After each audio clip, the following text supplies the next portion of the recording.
Bonjour, aujourd'hui on va parler d'un sujet d'histologie, donc c'est le ganglion lymphatique et on va ajouter certaines applications cliniques. Donc on va parler de syndrome de Digeorge, de la maladie de Bruton et le SCID. Donc on va commencer par notre histologie de ganglion lymphatique. Donc le ganglion lymphatique présente deux parties, une partie qui est convexe et une partie qui est concave. Dans la partie qui est convexe, on va voir l'abouchement des voies lymphatiques afférentes qui vont ramener la lymphe. La lymphe, elle va pénétrer par ici. Et puis, au niveau de la partie concave, on va voir la voie lymphatique efférente, là où elle va sortir la lymphe, et on va voir l'artère ganglionnaire et la veine ganglionnaire. Donc, pour la voie lymphatique afférente, c'est elle qui va ramener la lymphe. Dès que la lymphe elle va pénétrer ici, elle va trouver ici un sinus. Ce sinus, on l'appelle le sinus sous-capsulaire parce que c'est un sinus qui est localisé en dessous de la capsule. Donc la lymphe elle va pénétrer ici, comme ça, puis elle va aller dans les deux directions au niveau des sinus sous-capsulaires, puis elle va passer vers cette zone-là. Cette zone-là, elle est appelée le sinus cortical ou le sinus trabéculaire parce qu'il est, il est proche des travées. C'est pour cela appelé un sinus trabéculaire. Puis la lymphe, elle va pénétrer comme ça jusqu'à qu'elle arrive au sinus médulaire. Donc elle va venir des deux côtés et elle va arriver au niveau des sinus médulaires. Au niveau des sinus médulaires, elle va sortir par la voie lymphatique efférente. Et il faut mentionner qu'au niveau des voies lymphatiques, toujours, on a des valvules comme celle-ci qui permet la pénétration unidirectionnelle de la lymphe. Donc la lymphe ne va pas aller à la direction opposée. Toujours, elle pénètre par cette voie et toujours, elle sort en suivant cette direction. Très bien. Donc ça, quand on parle des voies lymphatiques. Alors, ce qu'il faut encore savoir, que le ganglion lymphatique, il est divisé en deux parties. Une partie qui est corticale et une partie qui est médulaire.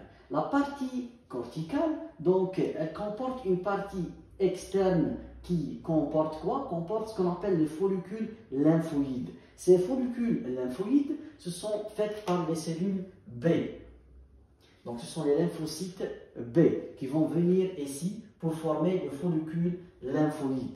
Alors que la partie paracorticale, donc cette zone-là, c'est la zone paracorticale, elle comporte donc une zone T. Elle est riche en lymphocytes T. Donc c'est pour cela que j'ai mis ce T ici, pour dire que la zone paracorticale contient des lymphocytes T. Très bien. Donc on revient à notre follicule lymphoïde. Donc les follicules lymphoïdes, on a deux types. On a des follicules lymphoïdes qui sont primaires et on a des follicules lymphoïdes qui sont secondaires ou qui sont activés ou ils sont appelés à centre germinatif. Donc, c'est quoi la différence entre les deux? Il faut savoir que le follicule lymphoïde primaire, c'est un follicule qui n'est pas activé, qui n'a pas été, les lymphocytes B n'ont pas été en contact avec les antigènes, donc ne sont pas actifs. Alors, quand on va les activer par des antigènes, ils vont se transformer en follicules lymphoïdes secondaires, un centre germinatif clair. Et pourquoi ce centre est devenu clair? Parce que, donc d'abord, on va présenter l'antigène au lymphocyte B? Il faut savoir que tout autour de follicules lymphoïdes, on a autre type de cellules. On peut avoir des macrophages. On peut avoir des cellules dendritiques. On peut avoir des cellules folliculaires dendritiques. Qu'est-ce qu'ils font ces cellules? Donc les macrophages et les cellules dendritiques, ils vont phagocyter l'antigène. Par exemple, quand on a un micro-organisme, il va être phagocyté, par exemple celui-là, il va être phagocyté. Puis, en formation, la fusion entre phagosome et lysosome pour former le phagolysosome. Puis, on va exprimer l'antigène pour faire la présentation de l'antigène au lymphocyte B. Et dès qu'on va les présenter au lymphocyte B, on va activer ces lymphocytes B. Donc, ça, c'est pour les macrophages. Et la même chose pour les cellules dendritiques. Ils peuvent faire une présentation d'antigène vers les lymphocytes B, alors que pour les cellules dendritiques folliculaires, ils vont activer les lymphocytes B, mais ce n'est pas par cette phagocytose et la présentation d'antigènes, c'est que les cellules folliculaires dendritiques, donc ils vont, quand on a par exemple des anticorps qui sont en contact avec des antigènes, donc c'est ce qu'on appelle le complexe humain. Le complexe humain, soit qui va être phagocyté par les macrophages, on va l'éliminer, soit que les cellules folliculaires dendritiques, elle a un récepteur qui permet la fixation de ces anticorps fixés sur les antigènes. Et elle va faire ce qu'on appelle le holding. Donc, elle va exprimer ce antigène pour une longue durée pour les lymphocytes B, pour qu'on va assurer, on va aider la mémorisation de ce antigène. On revient à notre question. J'ai expliqué d'abord comment on active un follicule primaire pour qu'il devienne secondaire. Dès qu'il devient secondaire à centre germinatif clair, pourquoi le centre il est clair? Parce qu'au centre, c'est les lymphocytes qui sont en train de se proliférer et de se transformer en plasmocytes. Donc, leur génome, qu'est-ce qu'il va subir? Donc, voilà par exemple la cellule. Donc, le noyau il devient clair. Il ne prend pas le colorant. Pourquoi? Parce qu'on a fait ce qu'on appelle l'ouverture de génome. On va ouvrir le génome pour faciliter la duplication. Donc, parce pour qu'on fait la prolifération des cellules, il faut qu'on ouvre d'abord le génome et on va faire des divisions cellulaires. C'est pour cela, quand le génome il est ouvert, donc le colorant il va pas se fixer ici beaucoup et on va voir un noyau qui est un aspect un peu pâle.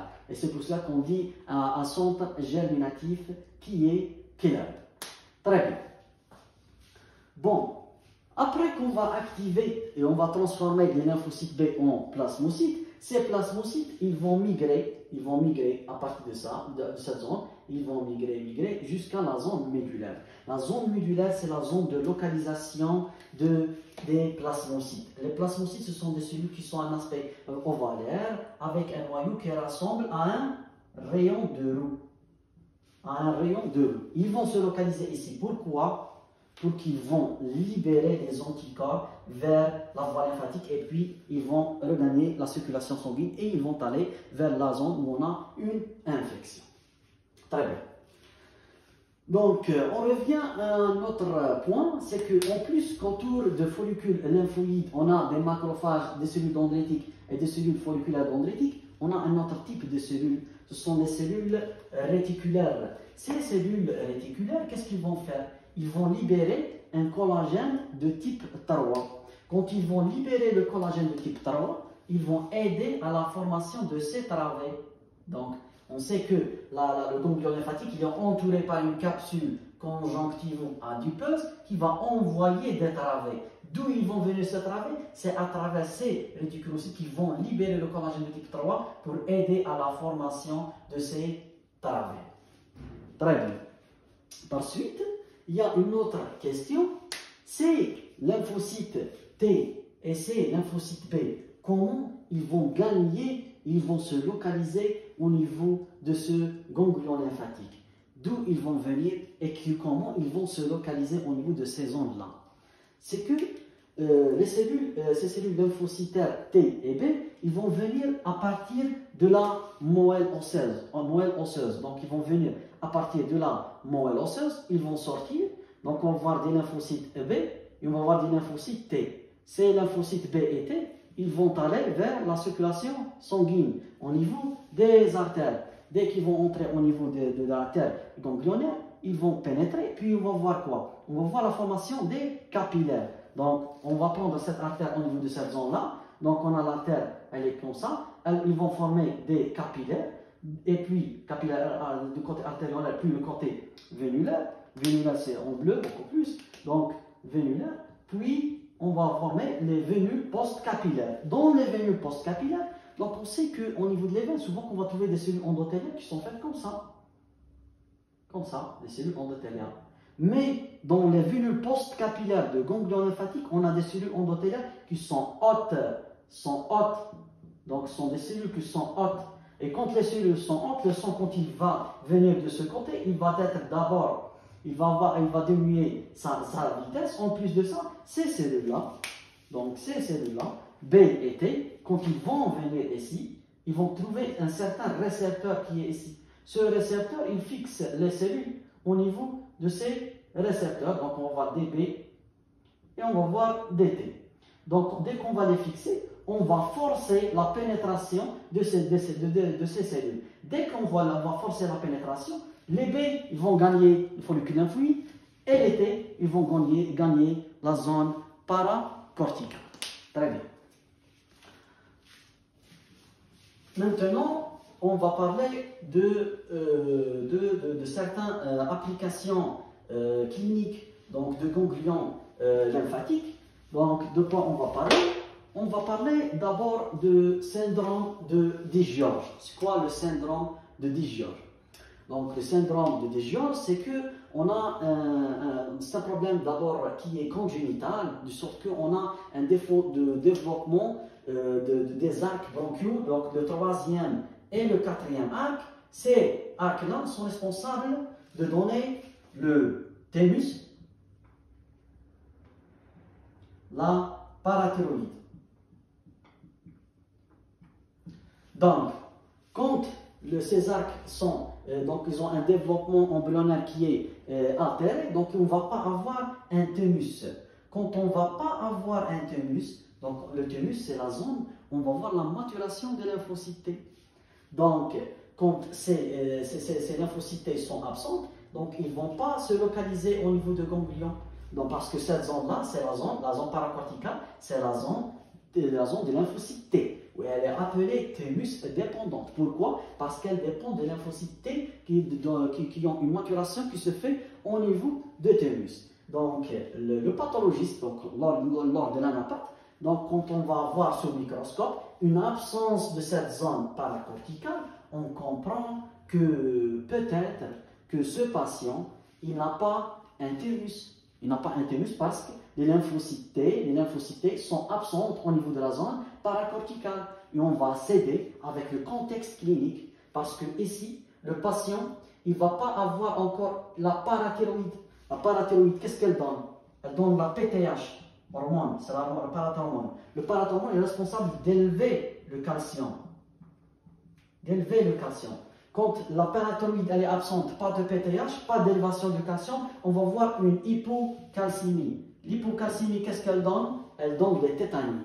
Donc le patient présente des tétanies, donc des crises tétaniques, avec absence de thymus, avec bien sûr l'hypocalcémie qui est ici, et sans oublier, quand on dit on n'a pas de lymphocytes, donc les lymphocytes, son rôle il est principal lors des infections virales et fongiques. Donc ce patient, il va voir encore beaucoup d'infections virales et fongiques. Très bien. Et donc là, quand par exemple ici, lors des biopsies ganglionnaires, donc sous le microscope, si on va voir par exemple l'absence de la zone T, c'est celui-là. Donc on a les follicules primaires et on a la zone T, elle est moins développée, elle est absente. Ça, c'est un cas de syndrome de Digeorge. Très bien.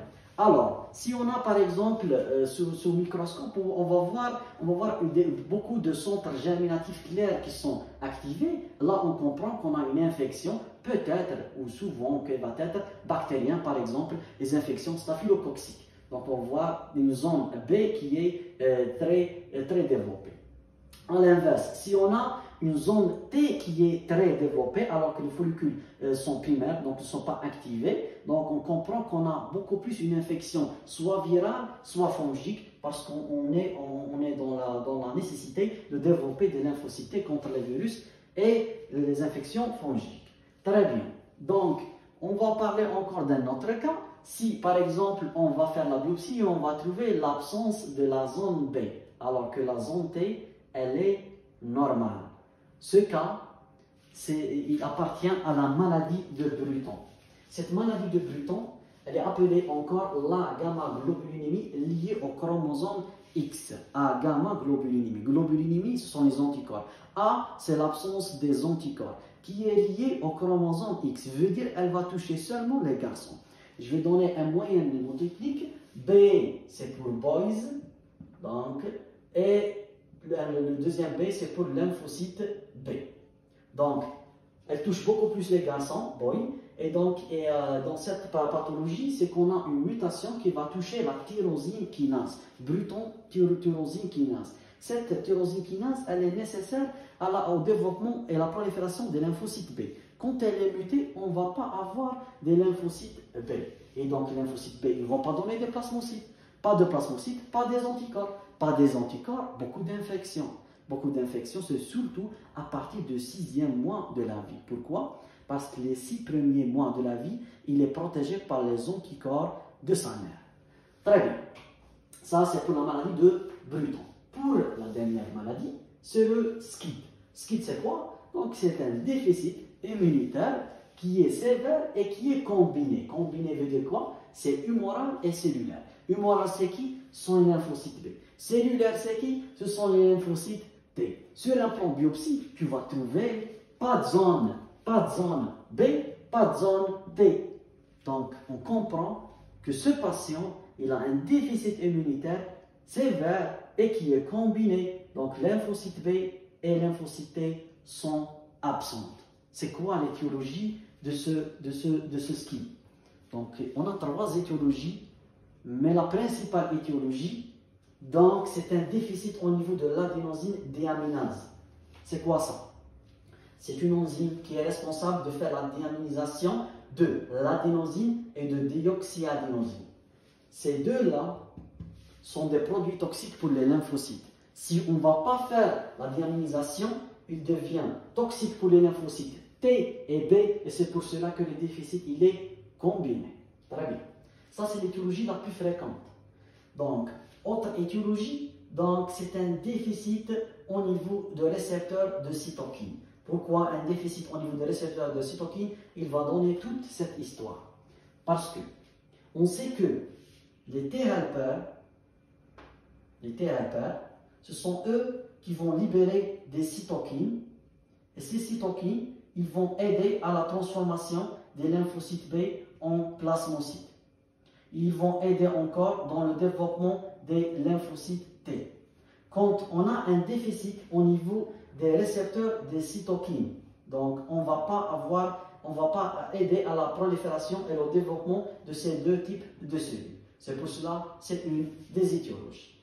La dernière étiologie, c'est un déficit au niveau de CMH2, et ça c'est évident. Parce que le T-helper, donc comment déjà il va reconnaître l'antigène? C'est à travers le CD4. À travers le CD4. Donc ce CD4, il va reconnaître le CMH2 du côté par exemple des macrophages. Donc le CMH2, il va reconnaître le CD4 et on va présenter l'antigène qui va reconnaître le TCR. Quand on n'a pas ce CMH2, donc on ne peut pas, quand on n'a pas ce CMH2 qui est ici, donc on ne peut pas activer et présenter les antigènes au T-helper et on ne peut pas faire la cascade suivante et on ne va pas développer des lymphocytes T et des lymphocytes B. Très bien. Donc c'est ça, donc le ganglion lymphatique d'une façon générale. Donc on a parlé de l'histologie de ganglion lymphatique et on a parlé des applications cliniques les plus fréquentes et les plus associées au ganglion donc lymphatique. On vous remercie énormément.